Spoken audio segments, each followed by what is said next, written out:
tema do vídeo de hoje é números racionais, tá? Vamos aqui então começar com a definição. Mas antes de começar, né, tenho que dizer que esse aqui é um vídeo mais conceitual e aí no próximo vídeo a gente vai tentar aprofundar um pouco mais o conceito de números racionais e posteriormente a gente faz uns vídeos de exercícios, tá? Bom, vamos ver aqui então qual é a definição de números racionais, tá? Temos aqui esse aqui é o símbolo, tá? De números racionais. E quem é que compõe os números racionais? Os números racionais é composto de todas as frações, tá? A sobre B, onde o A e o B, né, são números inteiros e o B é diferente de zero. Só lembra o seguinte, né?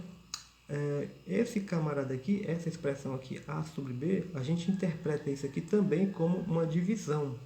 Divisão de A por B. Tá? Então, como não existe divisão por zero, então, obviamente, o B não pode ser zero, né? Então, isso aqui é o conjunto dos números racionais, tá? Ou seja, o conjunto de todas as frações, onde os dois camaradas aqui são inteiros. Bom, na fração, quando a gente tem uma fração, esses dois camaradas aqui, eles recebem nomes, tanto A quanto B.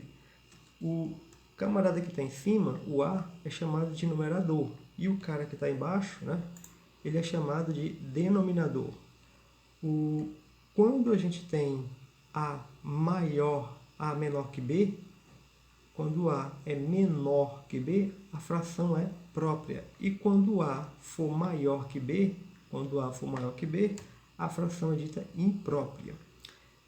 Não coloquei aqui, que eu esqueci, que são as frações aparentes. O que é uma fração aparente? São aquelas frações em que o numerador, camarada que está aqui em cima, ele é um múltiplo do denominador. Por exemplo, se aqui você tem um 4, né, o A é 4 e o B é 2, o 4 é um múltiplo de 2. Então, como o 4 é múltiplo de 2, então a fração seria uma fração aparente. Tá? Temos aqui uma série de exemplos, né, alguns exemplos aqui, de frações próprias, em que o numerador, com exceção desse daqui, mas todos os outros, o numerador é menor, né, do que o denominador. Tem aqui um meio, um terço, um quarto, até um décimo. E isso aqui eu quero dizer uma coisa, né, a respeito desse quadro aqui, tá? Bom, o B, que é o camarada que está embaixo, né, ou seja, o denominador, ele indica o quê? Ele indica em quantas partes o todo foi dividido. E o A, ou seja, o numerador, ele indica quantas partes foram tomadas do todo, ou seja, quantas partes foram retiradas do todo. Então, por exemplo, se a gente olhar para cá, 1 sobre 1, o todo foi dividido em apenas uma parte, ou seja, não foi dividido, na verdade, né? E desse todo nós tomamos 1, né? Então pegou tudo. Aqui, o todo, né, ou seja, foi dividido em duas partes. E o cara que está aqui em cima indica quantas partes foram retiradas. Ou seja, foi retirada 1 de 2. Aqui foram retiradas uma parte de 3 partes em que o todo foi dividido. Aqui foi retirada uma parte das 4 partes em que o todo foi dividido. E assim sucessivamente, tá? Então, o que vocês têm que guardar é que o B, ou seja, o denominador, cara que está embaixo, indica em quantas partes foi dividido todo. E o A indica em quantas partes, foram tiradas, foram tomadas do todo. Propriedades. Nós temos duas propriedades que são fundamentais aqui, certo? Que é a soma de números racionais e o produto de números racionais. Então, como é que a gente soma dois números racionais aqui? Simplesmente a gente faz o seguinte, a gente multiplica os denominadores e coloca aqui embaixo, né? E o produto aqui, ó, faz o produto em x aqui, ó, ou em cruz, tanto faz, né? A vezes D multiplicado por C vezes B e coloca aqui em cima, tá? Ou seja, esse vezes esse, tá? Coloca aqui embaixo e em cima vai ficar quem? O produto aqui, ó, cruzado. A vezes D mais B vezes C. Claro que se aqui for o menos, então aqui também será o menos. E aqui um exemplo, né? Tenho 3 oitavos mais 1 sexto igual a quanto? Aqui você faz esse vezes esse, né? Dá 48. E aqui a gente faz o produto cruzado. 3 vezes 6, 18. 8 vezes 1. Então é só somar 26 sobre 48. E aí o que a gente faz é simplesmente simplificar agora, né? Simplifica aqui por 2 e simplifica aqui por 2, porque dá para dividir por 2 e por 2. Então dá 13 e aqui dá 24. E aqui é o produto de duas frações. Produto de duas frações a gente faz o que? Numerador com numerador, denominador com denominador. Olha, gente, aqui não é para multiplicar em cruz, tá? Um produto de fração a gente não multiplica em cruz, certo? A gente multiplica numerador com numerador, denominador com denominador. Tem gente que às vezes se confunde, confunde isso aqui com como se isso aqui fosse uma igualdade, certo?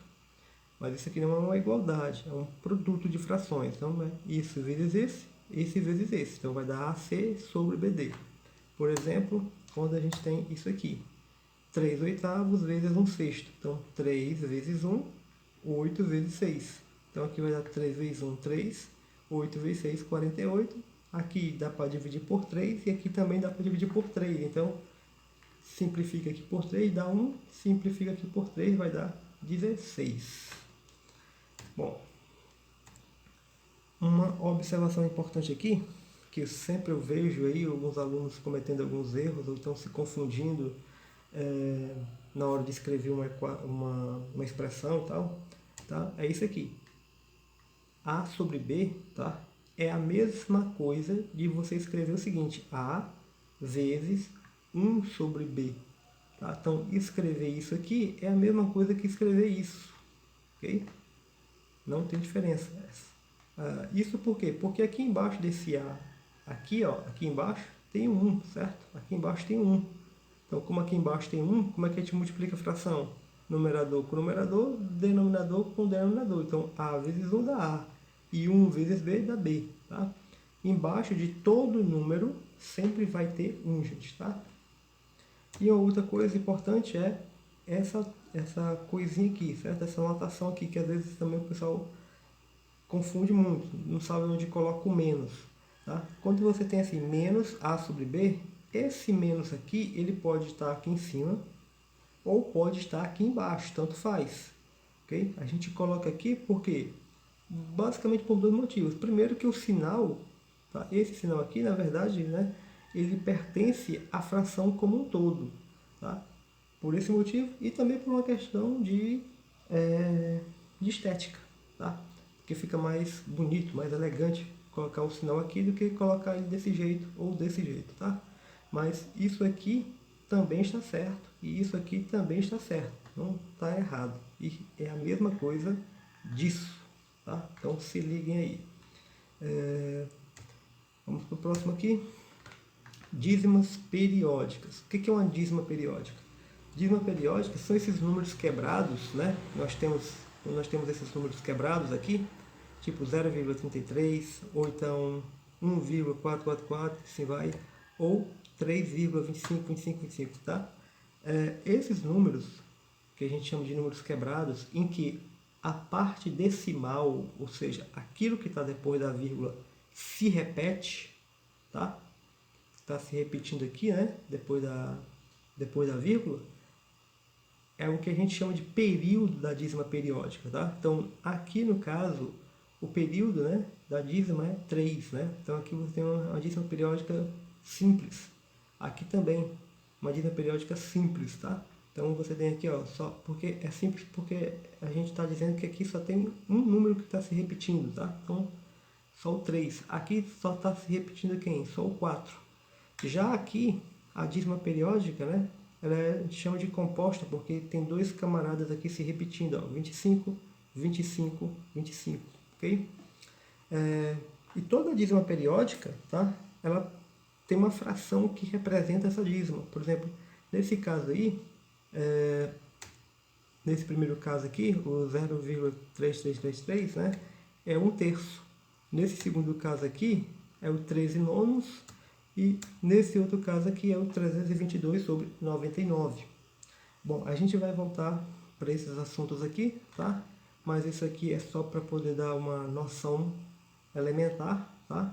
Só para dar os conceitos iniciais, mas a gente vai voltar para esse assunto de dízimas periódicas aí em vídeos posteriores. Mas o que tem que ficar gravado é que toda dízima periódica ela é um número racional, tá? Toda dízima periódica pode ser simples ou composta, mas ela tem que ser um número racional. Então, é isso que você tem que gravar, pelo menos por enquanto. A reta numérica. O que é a reta numérica? A reta numérica ela é uma representação geométrica, tá? Ou seja, ela é um modelo geométrico para o conjunto dos números reais. Você tem o conjunto dos números reais, tá? A gente está falando aqui dos números racionais, mas a gente também tem o conjunto dos números naturais e o conjunto dos números inteiros, né? E aí agregando agora o conjunto dos números racionais. Então, esses três conjuntos aí, juntos, a gente chama de conjunto dos reais. Mas ainda está faltando um outro conjunto que a gente vai falar depois, que é os irracionais, tá? A reta numérica é uma representação geométrica, ou seja, ela é um modelo geométrico para esse conjunto aqui, para esse conjunto aqui que a gente chama de conjunto dos números reais. Então, o que a gente faz? A gente pega uma reta, escolhe um ponto dessa reta, tá? E nesse ponto a gente coloca a nossa origem, o zero. E para o lado direito, a gente coloca os inteiros positivos, tá? E para o lado esquerdo, a gente vai colocando os inteiros negativos. Claro que para cá vai ficar infinito, né? Vai vir todos os outros números inteiros positivos para cá. E para cá todos os inteiros, os demais inteiros negativos, tá? Ou seja, o que a gente está fazendo aqui é que a cada ponto da reta a gente pega um número racional, tá? Cada ponto da reta a gente está identificando com um número racional. Isso tem que ficar gravado porque a gente vai usar esse fato, certo? No próximo vídeo aí, tá? Cada ponto da reta vai estar associado com um número racional. E o que a gente vai falar agora, né? Só para terminar aqui o vídeo. Você imagina o seguinte, aqui é você, tá? Você tem uma ponte, dando aqui uma ponte, e o seguinte, essa ponte aqui, tá? Ela representa o conjunto dos números reais, tá? Então imagine que esse camaradinho aqui é você, isso daqui é a ponte, né? Toda, ela é o conjunto dos números reais, e cada tabuletazinha dessa é um número racional. A pergunta que se faz é o seguinte: será que a gente consegue andar em cima dessa ponte sem ter que dar pulos, sem ter que dar nenhum pulo? Ou seja, a gente consegue andar por cima dessa ponte, na verdade, reformulando a pergunta. Será que a gente consegue andar por cima dessa ponte, só por cima de números racionais, sem dar pulos?